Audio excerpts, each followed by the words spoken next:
Spoilers.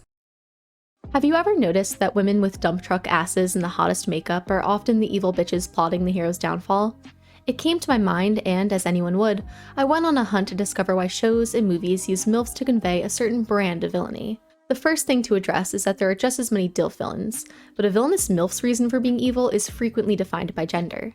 Let's take a straight-up MILF villain and a villain who is a GILF masquerading as a MILF. Frida from Happily Never After acts as a retelling of Cinderella's evil stepmother. But this whole genre within a genre, subgenre, centers on a villain who is an older woman using evil means to either feel young internally or look young on the outside. Wasn't that one bitch super peeved when the mirror told her she won the silver medal for sexiest bitch in the land? These older women, who by the way are usually conventionally attractive already, grow greedy for youth and beauty. Even villainous women, who historically have the most agency in tales, center their vendettas around their failing skincare routine. Frida embodies MILF a bit more directly, and no, I don't mean because I would pay for her to step on me. In a story about stepmothers, stepsisters, and, spoiler for any Cinderella story ever, a dead as fuck dad, it's interesting how the mom, a grown woman, is jealous of her teenage daughter simply because she's moderately hot. Some stories center on the MILFs being jealous, and others don't. Frida is almost as obsessed with taking down Ella as Orochimaru is with stealing Sasuke's young boy body.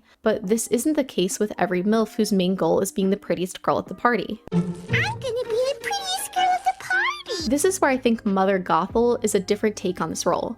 Whereas Frida's MILF villainy centers on her feeling jealous of a younger girl, her stepdaughter no less, Gothel doesn't give two shits about how hot other people are so long as dermatologists hate her too. Still, this story focuses on her and her rent-a-daughter, a girl who is also objectively good-looking by Disney standards and has magical long hair. Gothel doesn't hate Rapunzel because she's pissed Rapunzel's hot. She keeps her locked away because, via magic, Rapunzel keeps Gothel young and alive. Rapunzel isn't her enemy so much as a means to an end. Initially, I was thinking she doesn't technically steal her youth because Rapunzel stays young too, but the outcome was, ultimately, that she took this youth away from her in a different sense. Instead of physically draining Rapunzel's youth, she kept her in a tower during the most formative years of her life. Whether or not this was her intention, she stole Rapunzel's youth in exchange for her own. Frida and Gothel's goals relate to their daughter figures, and if that isn't entry-level MILF, then I don't know what is. This isn't bad storytelling, but it's fun to point out. I think it's also why villains like Yzma are so well loved. Yzma's focus is solely on her vendetta against Kuzco, which makes her role a bit more unique than what is normally played out in Disney royalty stories. Characters like Ursula, Gothel, that lady from Snow White, their ultimate enemy is someone innocent, making it a much starker contrast. Yzma is old but confident, and Kuzco fired her, making her role as villain comparatively valid.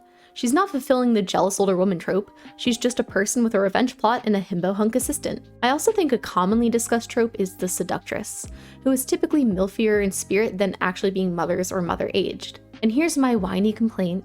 I wish the seductress trope didn't automatically fall to women. I'm totally okay with women being seductresses, but I think we need to give other people a chance to be the sexy snake in the Garden of Eden. I think Full Metal Alchemist / Full Metal Alchemist Brotherhood is widely regarded as one of the best written anime to exist.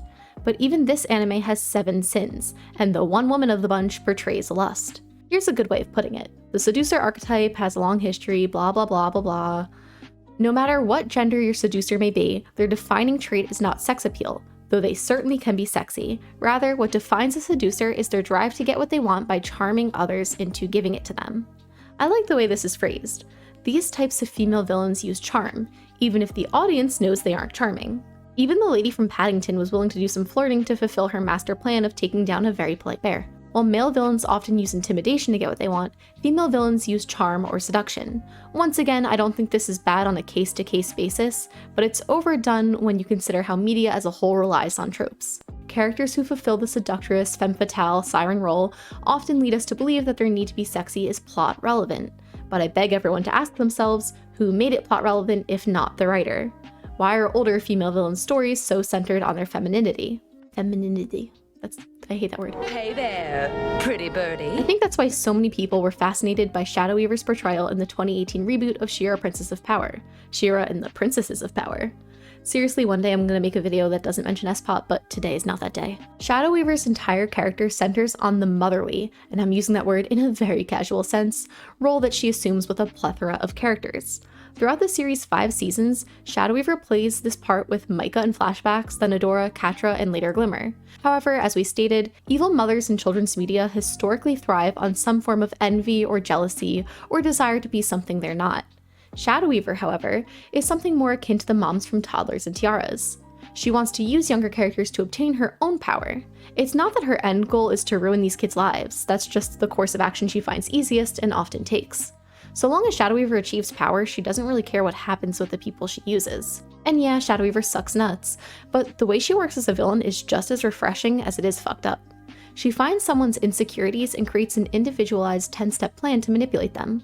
For Micah, it was through his magic. For Catra, she uses her abandonment issues. For Adora, her hero complex. And for Glimmer, her insecurities as a leader, which, if we think about her relationship with Angela, also relates to motherhood. Anyway, Shadow Weaver, like Yzma, doesn't care that she's older. In fact, her looks are completely removed from the story as she remains under a mask until the very end of the show. She isn't jealous of the younger characters, and even when she's shown to be the physically weakest, Shadow Weaver has confidence. This show is a kid show, and the characters are reinvented from the 80s, an era in which children's animation rarely strayed from the dichotomy of super good guys versus super bad guys. And while Hordak is still just as brooding as he used to be, Shadow Weaver was granted most of the show's nuance without the end goal being redemption. And I love when a show doesn't treat redemption as a when instead of an if. By the way, redemption is not the same thing as a last-ditch shot at atonement, the latter of which doesn't automatically warrant forgiveness. Spoiler warning for SPOP Season 5. Shadow Weaver choosing to die instead of actually working to earn forgiveness is such an in-character decision. Her final words being "you're welcome," spoken to 2 people who she did irreversible emotional damage to, is probably my favorite part. Shadow Weaver is such a unique take on the older woman mentor role, and I think it's one of the driving reasons that SPOP found a balance between paying homage to its 1980s counterpart while simultaneously tackling a deeper story. So while a good chunk of nice MILFs are devoted to having their sole personality trait being tragic dead mother backstory or just alive mother being motherly, the villain MILFs often envy young female characters and or have a goal of taking them down to regain their own youth. Often, these MILFs fulfill a seductress role, whether that's a majority of their personality or just something they use to get what they want. Am I missing any other brand of mean old MILF? How about the scorned lover? This one can be found within most age groups, but the MILFs are usually the pettiest about it because they're leaving their child-rearing years or something, I don't know. I don't want to destroy all of civilization, just half. The male half! I don't know how many people are still watching RWBY, but I'll put a little spoiler in here for season 6 and onward anyway. Salem is the prime example of this trope. She's got a banging bod, a sexy voice and demeanor, and she wants to absolutely demolish her ex-boyfriend. And don't get me wrong, I'm not defending her, but the god-dear dragon dudes in this case were kinda fucked up too. Maybe Salem girl-bossed a little too hard, but I think she's the epitome of adult female characters being bitter and obsessed. Again, I'm not pissed on a case-by-case basis, but media as a whole is oversaturated with this. I think this is why Yang's mom is my favorite MILF in a series that showcases many a MILF. She doesn't want to be a mom, and while she still cares for Yang in a weird, distant way, she cares for herself more, and the story hasn't done a take-backseat on this yet. This was one of my favorite scenes in the season 5 finale. And if you thought having maiden powers put a target on your back, imagine what she'll do when she finds out you have a relic. She'll come after you with everything she has. Or she could come after me. I think what's interesting about the woman scorn trope is that it feels like the villain's answer to the love interest trope. Hell hath no fury like the vast robot armies of a woman scorned. We can pretend female antagonists are less victim to their story centering around male characters, but Stories can be written without doing this, but even then, they're typically written in a way that demotes everything to hashtag girl power, which can be kind of base level and annoying. And disclaimer, a female character being a love interest is perfectly fine, but that often becomes their sole purpose, which can result in bland characters. Women scorned are often MILFs who lost their chance at love, and because bagging a husband is the medal of success for women in fiction, failing to do so can leave her resentful.